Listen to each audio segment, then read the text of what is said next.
Welcome, everybody. Happy Monday. Welcome to the 82nd episode of Let's Do Lunch.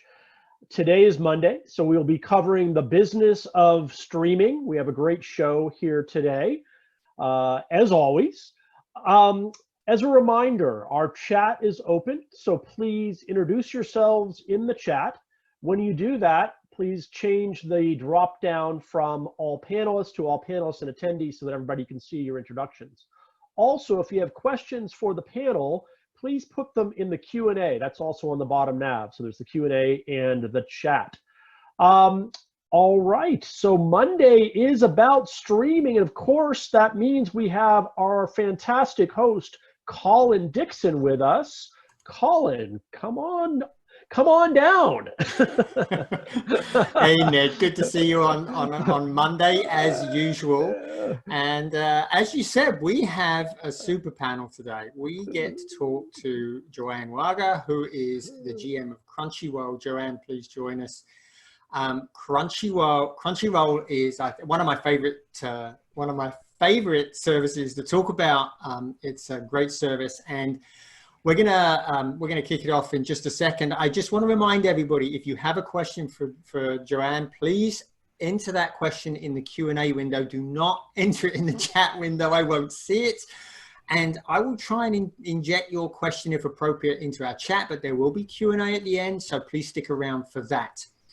Right, let's get started. Joanne, I want to start, first of all, with you just announced 3 million subscribers. Congratulations, that's a great achievement. Thank you. I'm gonna have to stop thinking about you as a niche service. That's not niche. No, not niche anymore. So talk to us a little bit about that, because you got to 3 million way quicker than you got to 2 million, didn't you? Yeah. So it took us, I would say, it took us roughly 10 years to get to the first million. And then from 1 million to 2 million, it took 2 years. And then it took a year and a half to get to 3 million. And 3 million is just the subscriber. Those are the paying subscriber numbers, right? We have over 70 million registered users as well globally. So as you know, we're an AVOD to SVOD service. And we have a very active and thriving AVOD community as well. So those are reflected in that 70 million.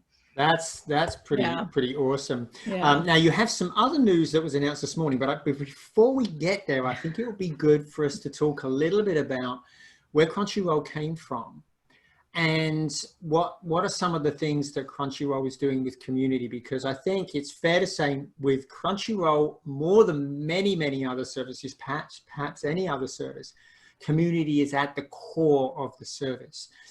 So just give people a thumbnail of where the service came from, and then let's talk about some of those community aspects. Yeah, absolutely. I mean, I think that, at our core, we are a fan-driven service, right? It was founded by Kun Gao, who left 2 years ago. I took over from him 2 years ago, and a little less than that. And it was a pirate site. So you couldn't, 12, 15, 10 years ago, you couldn't find anime except for late night blocks on Cartoon Network or DVDs, right? And so people who loved this art form had no other way to get it. And so Kun decided that he would put it online to make it sort of like more available to other fans like him, the mass market. But they also really didn't have ways to get content rights, because it was, streaming was new. In Japan, it's a fairly traditional, country with traditional industries and practices. And, that idea of putting your content out online was not familiar. So it did start out as a pirate site, not really as a money maker, but more as, to just service fans like Kun. And over time, obviously we went legit, and but that's still at our core. It is all about the fans, right? And so when you look at us, you ask those questions about numbers, we celebrate a lot that 3 million, mainly for the industry, because I think the industry really understands the value of that. But internally, we celebrate the 70 million, because that is the base of people who have fallen in love with or been introduced to anime through primarily Crunchyroll. And so that's our community, those are our fans. And, as we know, They have access to a million different streaming services. Most of those are utility players. They feel like something you just have, but you don't feel connected to. When they come to Crunchyroll, the expectation is that we are a place, we're a home, we're a destination, and they want to do more than just lean back and watch TV. They want to interact, and they want to create, and they want to connect, and they want to own, right? And so we deliver on all aspects of that, right? We deliver community through all the elements of our site and ways to chat and, you know, talk about what content you love and don't love. We have, you know, a massive social following, 40 million social followers globally who talk to each other. We have our Crunchyroll Expo, which I'm sure we'll talk about later. That's coming up on September 4th. And, you know, many, many other prongs, as well as e-commerce. You know, the list goes on, and all this helps to sort of create that you know, real sense of place and destination, that you can go deep, or you can stay as light as you want, but most of our fans over time really want to go deep. So let's talk about a couple of the features that I think are particularly emblematic of the community approach. So one of the things you do is you do watch parties around new content launches, right? Talk us through those, and let us know, maybe you can let us know how those must have been very important to people during the recent lockdowns that we've been going through. So talk to us about those and how they work. Yeah, I mean, we do a lot of different community-based things. The watch parties were, and still are, a way to introduce fans to new content. So usually they're around a new show. We did a lot with our originals around this, and we have our host Tim Liu, who our fans love and adore. You know, he's sort of the voice of Crunchyroll, and generally what that is sort of a two-way dialogue via Twitter while watching the show together and commenting, and Tim will answer comments and he'll put his point of view, etc. And those people love. We also do like manga book clubs with Tim. We do a lot online to directly engage users and create a sense of connection, right? Especially in COVID, it's really important. I think this year's Crunchyroll Expo will be really unique because of that. We are having a fully virtual expo, like many others, because of, you know, these COVID times. But what is interesting is that, you know, we've been doing this for a few years in San Jose, this physical Crunchyroll Expo. We get like 40,000, excuse me, turnstile attendees. But we've wanted to go global. And I think we have in the past considered doing that in a physical and virtual manner, but that's been like a 1-2 year out. This year with COVID, you know, we've had to look at it differently, right? And so we have taken the opportunity to make it a virtual global event. So now we actually can service our entire community globally with this one same event, right? So we'll be having all of the big panels translated into our core languages, which are, you know, English, well, obviously English, German, Russian, Spanish, French, etc., Portuguese, so that our global audience can attend. And, you know, that would have taken us 2 years more to do that. But here with COVID, we're like, how do we reach our fans? How do we super serve? How do we keep people connected? And, you know, making lemonade out of lemons, I guess. So it'll be interesting to see. That's coming up a couple weeks. Now, you mentioned international. That's, well, I suppose, relatively new development for Crunchyroll. And you've been doing some very interesting, I guess, sort of co-distribution promotional activities in Germany, for example, with television stations. Talk to us a little bit about those, what you're hoping to achieve with those, right, and what they are. So, well, let me back up for a second, and what I just want to frame the space for you, which is that, you know, when you are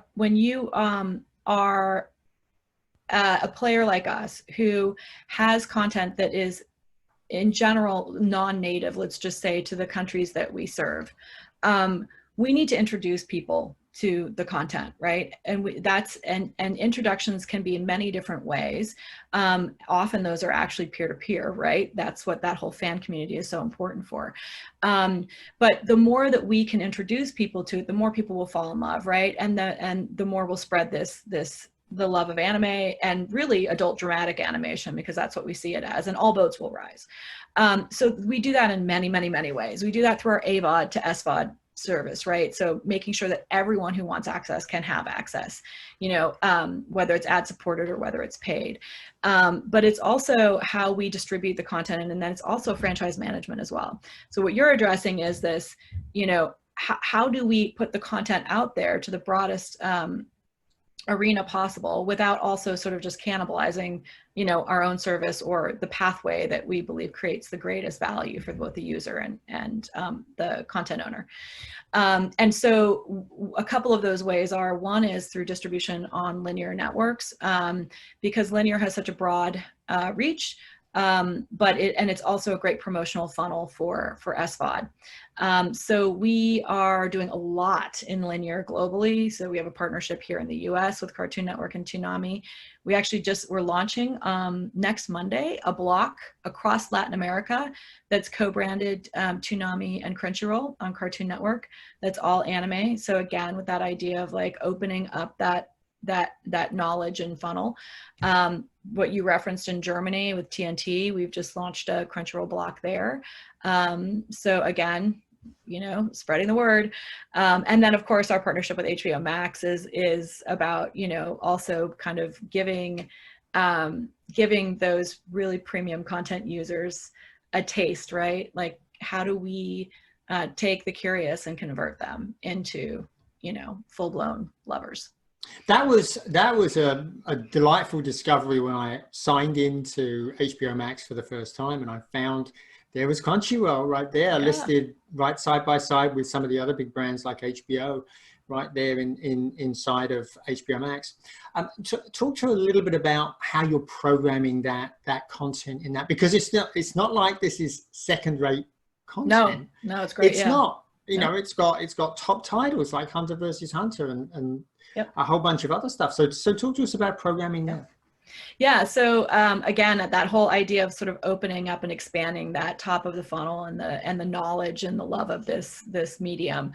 HBO Max, again, a family member, obviously, but also what is really in the industry and perceived globally as one of the premier brands, right? They create the best content in television.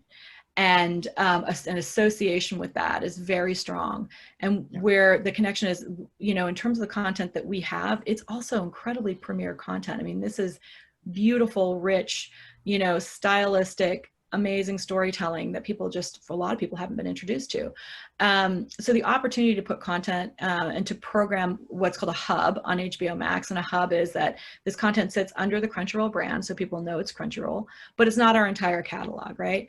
And the way that we program it, and what it's meant to open the top of the funnel and introduce new people to anime, and it's also meant to give the HBO Max users that sort of, understanding that they have a broad array of interests, that we're really looking at like the kind of content that we believe crosses over the most with that sort of general market audience. And so we've selected content and titles that we believe will have that biggest crossover appeal and the most interest to the HBO Max audience. So you don't get everything on Crunchyroll that you have on Max. It's a small subset, but it's a subset that's meant to really resonate, high quality, and to capture that sort of the dabbler, let's say. Yeah, and it's given top billing. I've come in and there's a title right there from anime in the hero banner on HBO Max. So it's not like it's pushed to the side. It's front and center. It's front and center because they get it. When they see the numbers, people get it. What's really interesting to me, and I've been lucky to, follow my passion, which is I'm passionate about like fans. Like I'm not myself, like I have a hard time sort of giving myself fully to anything, right? But I love people who can, and I love mediums that create that community and that world, right? So I am so lucky to be here, and I get it, right? I get why people are into this, but and young people do. But people who, most of the programmers for these services, they're 35 plus. Our audience is largely below 35, right? And they don't necessarily understand until they see it, and then they're blown away. So the reality is and this is how we look at this market, right? There are services out there that we might get equated to that service content from like one country, for example. And so I think people tend to put us in that box of you're serving content from Japan, right? This specific niche anime from Japan, which is, I mean, anime is just from Japan. But the reality is that this is a medium like adult comedic animation, and we are at the forefront of that. And that medium is adult dramatic animation, right? And it is something that is less familiar in the West, but if you are in the East, you realize that people watch all kinds of stories. Anime has sports anime. Go watch Yuri on Ice. It is ice skating. 75% of the story is literally competitions, and they will have you riveted, right? You know, so you've got sports animes, you've got rom-coms, you've got kids, you've got, you know, sci-fi. It's an entire that encompasses so many different genres.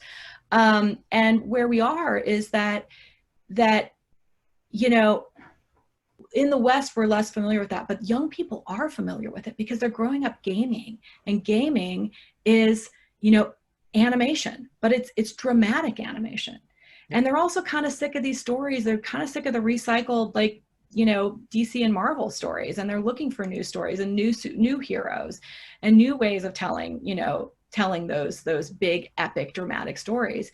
And so we're sitting right at that mix, and right now that content is anime because they do it, they know it. They are like Pixar for, you know, kids, family content, right?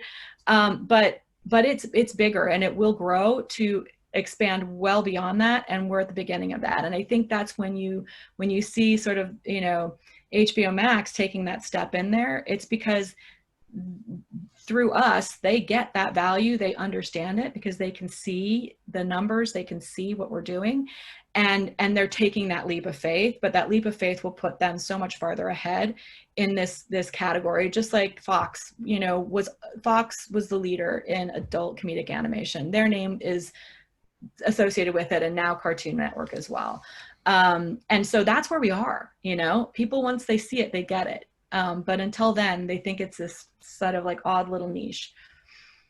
So I can tell you that there are some fans of Crunchyroll are definitely, you know, our audience, and they're beginning to put their questions in. So that's wonderful to see you guys here. Welcome. And I want to, there's a quick question from Anne Tooley. She quite rightly pulls me up. And I think we need to explain. She says, what is the relationship between Crunchyroll and HBO Max original animation? Does Crunchyroll have any influence on that?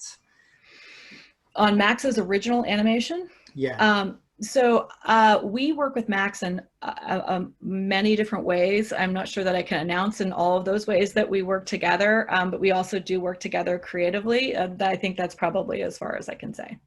Okay. And one more while we're at it. This is, I think, digging into your part. Oh, maybe you'll hold that. I'll hold that question for the end. Now I think is a great time for us to talk about the announcement that you had today. Now, today you introduced 2 new tiers of subscription for Crunchyroll.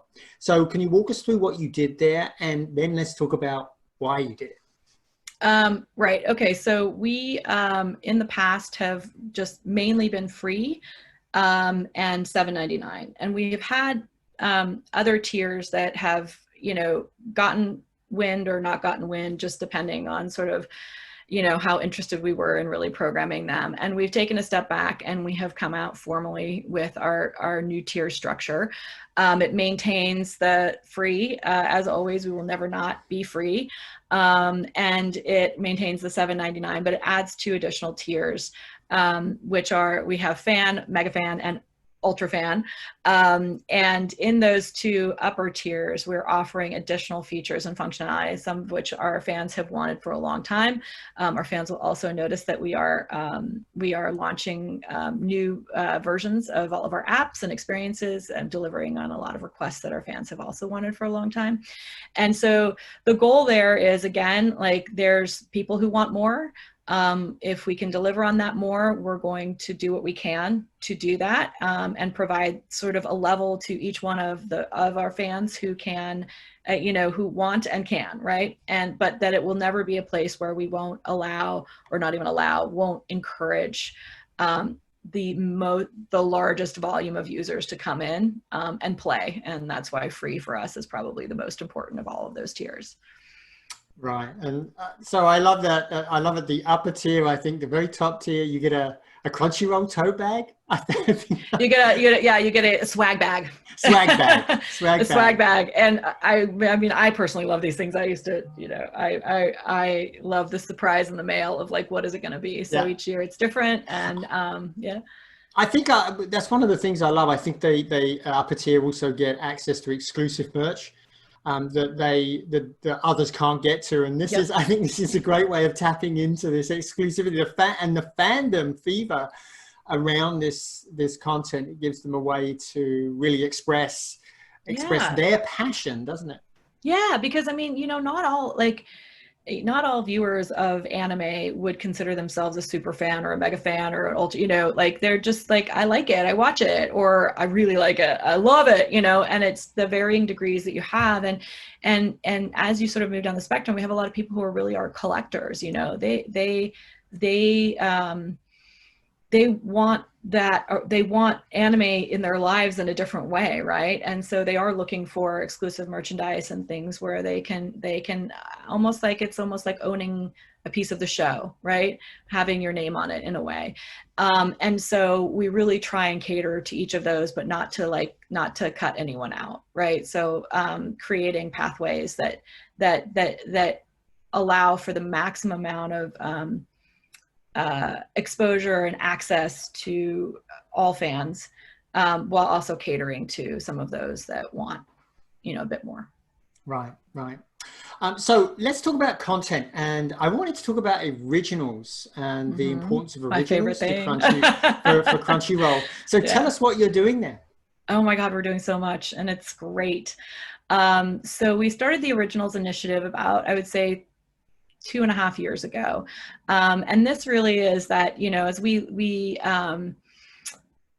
if you're talking from a business perspective, right? From a business perspective, it's really important to be able to understand your pipeline and know it far out, right? And one of the challenges with Japan, though I think we've really actually overcome a lot of this in the last 2 years, is that the cycle of acquisition was really the quarter before the title aired. You would acquire the content, and then you'd have to do the deal, and really then you wouldn't really be able to start promoting the title until a few weeks, if even, before it aired. And not only is that frustrating to fans, but it also isn't great for the content because you can't get it out there, right?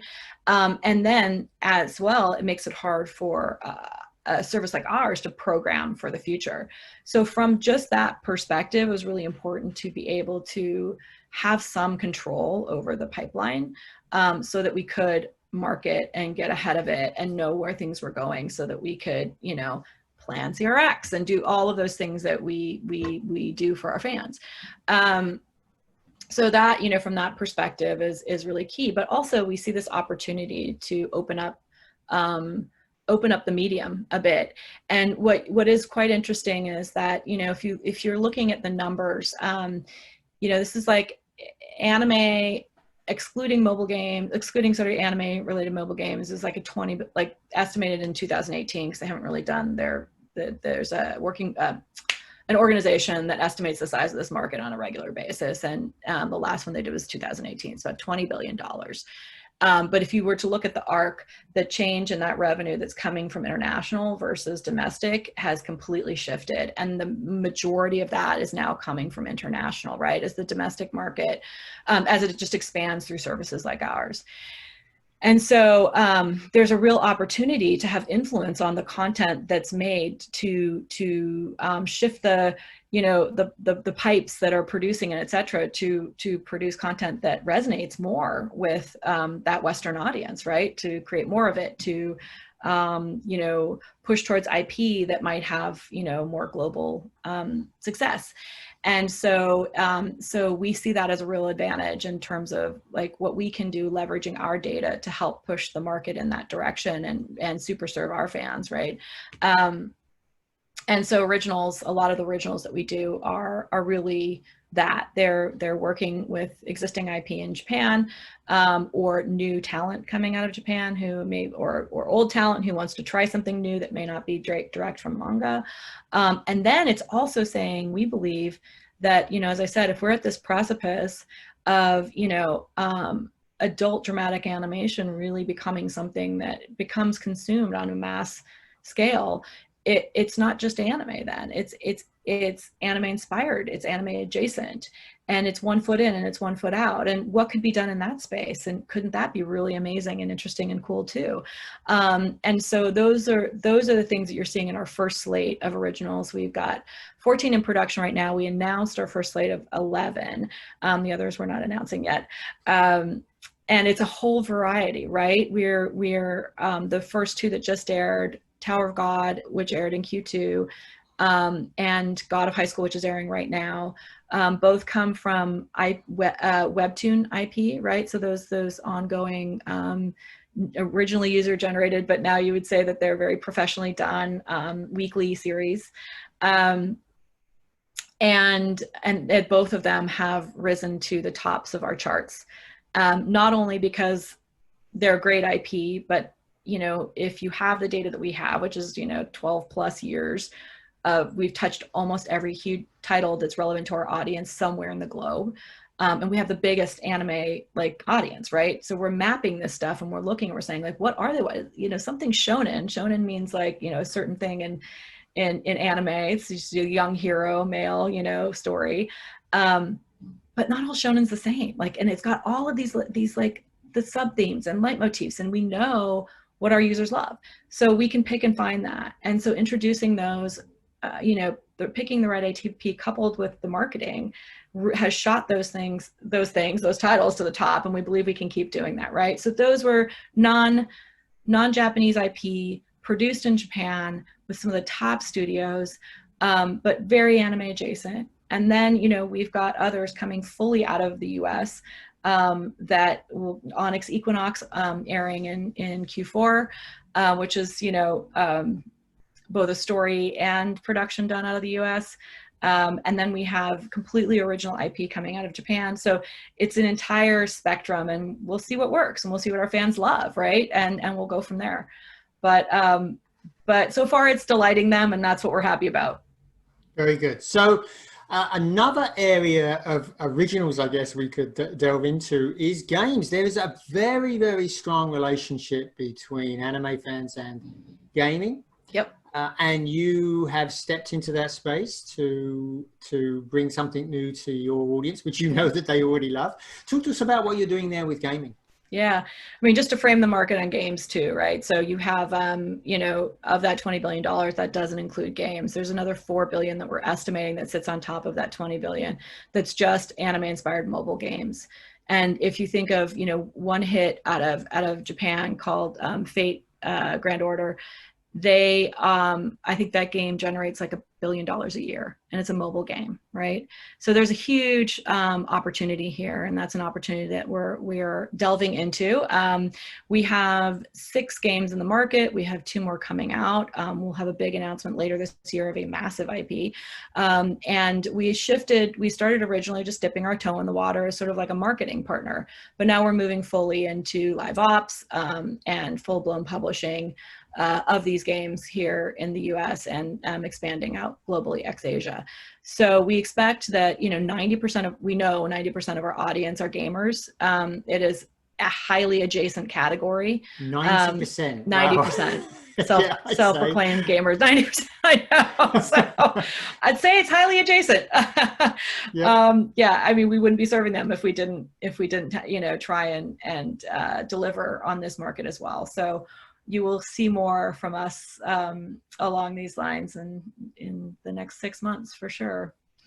I think that's one of the things that I've really enjoyed about watching Crunchyroll over the years, that you've always been driven pretty closely by your audience, what your audience is looking for, 100%. and moving forward, delivering stuff, even down to one of the things we didn't touch on maybe is some of the commentary video that you have also released where people are actually discussing the games. So you're always doing things really to draw people in and expand their view of the genre, right? Yeah, I mean, and you have to figure, like 65% of the Crunchyroll staff like self-describes as super fans. So not just fans, like we're all fans. Like I like anime, right? Like, but I when I say I'm not a fan, I'm not a super, like I don't dress in cosplay, I don't buy figurines, but 65% of Crunchyroll employees do. And so they are guiding us, right? They are the ones that say, this is what I want, and this is what fans want. And because of that, we are able to be that home for fans, because we are fans, right? I don't think you could do this if you weren't. Not in this marketplace. No way. Our fans, they're savvy, they're freaking smart, they're creative. Like they make it truly is theirs. So anybody who's been to downtown San Jose during Crunchyroll will know how passionate these fans are. It's awesome. It's a delight. It's a delight to be down there when this is going on. Awesome. It just like, it's my favorite thing ever. I just love how engaged I love that people come together that don't even know each other, and that they're like instant friends because there's something that connects them, and it's just positive. Like everybody is positive and encouraging, and I love your costume, and I mean it's amazing. You got to come. Let's touch on something that a little bit more difficult maybe, and that's the area of competition. Mm-hmm. It has come to the attention of some of the big players in this space that anime is a very important content genre that they should be covering, and Netflix is now moving into that space. I note that Legend of Korra has been like #1 on Netflix since they released it, which was kind of a big surprise for me. I didn't know that the Netflix audience, when people come from Netflix, would expect that.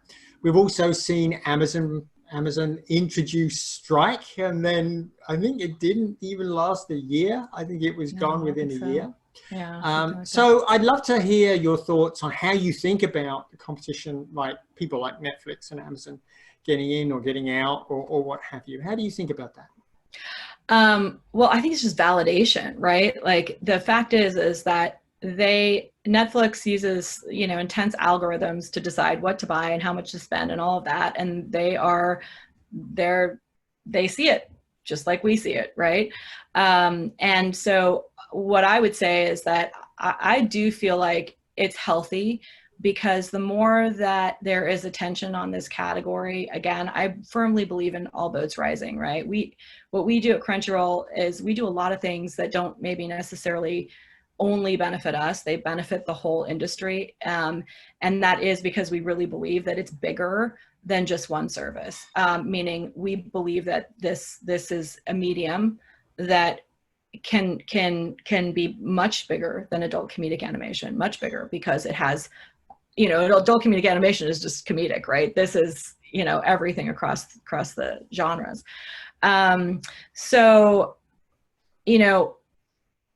that's how I feel about it. I also feel like we're in such a good position to continue to do what we do, and to continue to to win because of who we are, and because we we deliver something that really no utility player can deliver. Right. And that's not just to the fans, that's also to the content partners. We build franchises, right? We don't just take something and put it behind a paywall and hope that like our algorithm will bring people to it. But only care that we bring just only those people who, already know about it. we are about taking this IP and building a whole universe around it, such that it's bigger. You know, that whichever title it is, it becomes the next Star Wars or Harry Potter, right? And we care about that. So that really is a key differentiator. Yeah. Okay, so this is going to be my last question for you, Joanne, but so I'm just going to give out, before I go to Q&A, so I'm just going to give our audience another opportunity. If you have any questions for Joanne, please put it in the Q&A window and we'll try and get to that in just a moment. So my last question for you is, it's been a tumultuous year, I think, in SVOD and in streaming generally. Let's look beyond this. How do you see Crunchyroll continuing to evolve in the future? Yeah, so, you know, as I said, it will be leaning into to building and growing more IP globally, again, with the goal of just spreading this love of anime and adult dramatic animation. We have, you know, I think you said earlier on that international is new for us. In fact, actually, we launched internationally. We are a global service, and we've always been a global service, right? That's right. That's right. But we have spent most of our time focused on the U.S., and that, you know, that shows by the majority of our subscribers really come from the U.S. and other English-speaking territories. And so you'll see us really work to provide that same level of support and fandom and quality globally. And that's really our goal, is to make sure that we are as present as we are here with all of our fans globally. And so we acquired a company called Viz Media Group Europe at the end of last year. They are a major manga publisher and distributor of anime content in France and Germany, which are two of the biggest markets, non-English speaking, and France in particular is such a huge, you know, I don't know if you know anything about it, but animation in general is big there. It's the home of Tintin, you know, Tantan. Of course. And right, yeah, but I mean, it really is, like, outside of Japan, I think it's the biggest market for manga. And Asterix bigger than the US. And Asterix and Obelix, yeah, exactly. So, so we acquired, with them came two operating entities, one in Paris and the other in Berlin, which will be really helpful for us to have strong boots on the ground to be able to service markets all the way across Europe.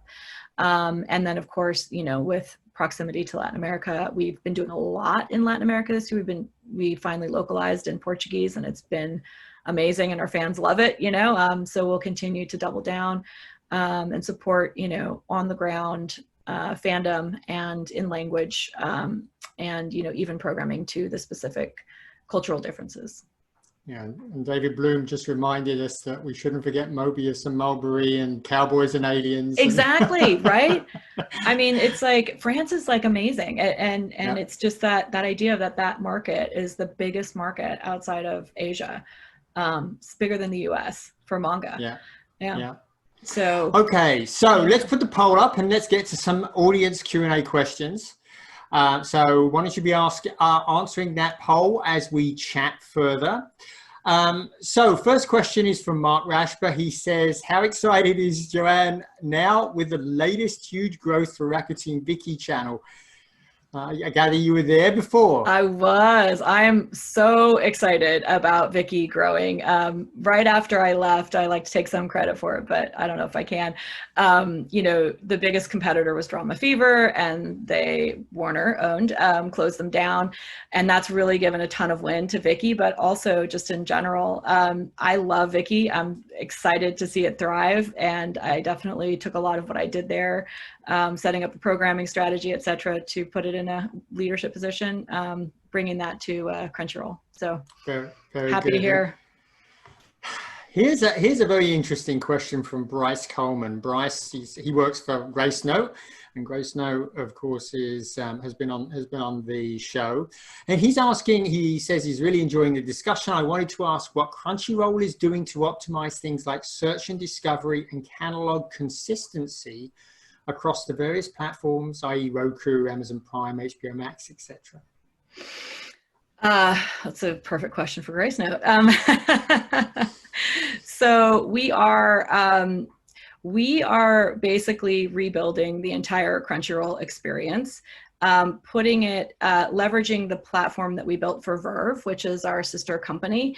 And that is much more robust with all of the recommendation engines and curation capability, as well as distribution of metadata to third-party sources. And so we are rolling all of that out rolling Crunchyroll out onto that platform and enabling all of that. So I think you should expect us to, well, you probably could look right now and see how much more robust we are with our apps, but we also do service and supply to Roku and Apple, et cetera, our data. But it will get better and better over time. Right, and one of the things I noticed is that you're already, I think I can already voice search on platforms like Roku and etc. for the content, right? So you're already integrated with those systems. Yep, that's right. Yeah. Okay, well, we're just about out of time, so let's take a quick look at the answers to our poll. So Laura, if you can give us if we can take a look at the answers. So I asked, how many subscriptions to SVOD service do you have, excluding Netflix, Amazon, Hulu, and Disney? And it looks like about 60% of you have subscriptions outside of that, and the most, well, that's it looks like most people have 2 subscriptions. I don't know about you, Joanne, but I have a lot more than that. Oh my God, I have so many. It's been but that's when you have kids. I don't know if you have kids in the house. I mean, I've got kids and they all want their own things. Yeah. But that's good. That's good. That shows that people, we're seeing what they call stacking really happen, that people are really starting to get to multiple services outside of the big 4. Okay, how important is the community's role in the success of a smaller SVOD service versus things like traditional marketing, etc.? And it looks like the most important, everybody seems to think it's important and nobody seems to think it's unimportant. So it seems like there's general agreement that community is very important to smaller services, which certainly, if you're anything to go by, that's exactly what we're seeing. And have you attended a watch party or live streamed event where you interacted with friends? This was a personal interest for me. I wonder how many people are actually doing this, and it looks like close to half of our audience is doing that, which is that's pretty interesting. Yeah. I have a feeling that the fandom community is probably a lot more active in this area. I can say they are. So, Joanne, this has been just a delight. Thank you so much for spending time with us, and I hope you'll come back again soon. I would love to. This was wonderful. Thank you. And thank you, everyone, for listening. I'm going to hand it back to Ned. Thank you, Colin and Joanne. Really enjoyed the session today. You know, Joanne, my son is 15, my daughter's 12. They are fanatical fans of Crunchyroll. We have the premium, so nice, good. Love to hear it. Thanks, guys. Really did enjoy the conversation. So tomorrow, our Future of Entertainment Day, we have David Bloom from Forbes back moderating, and he'll be with Halsey Minor, who's CEO and founder of Live Planet and Video Coin Network. So join us today at noon Pacific. Thanks, folks. Have a good one. Thanks, you guys. Thank you all. Yep. Bye.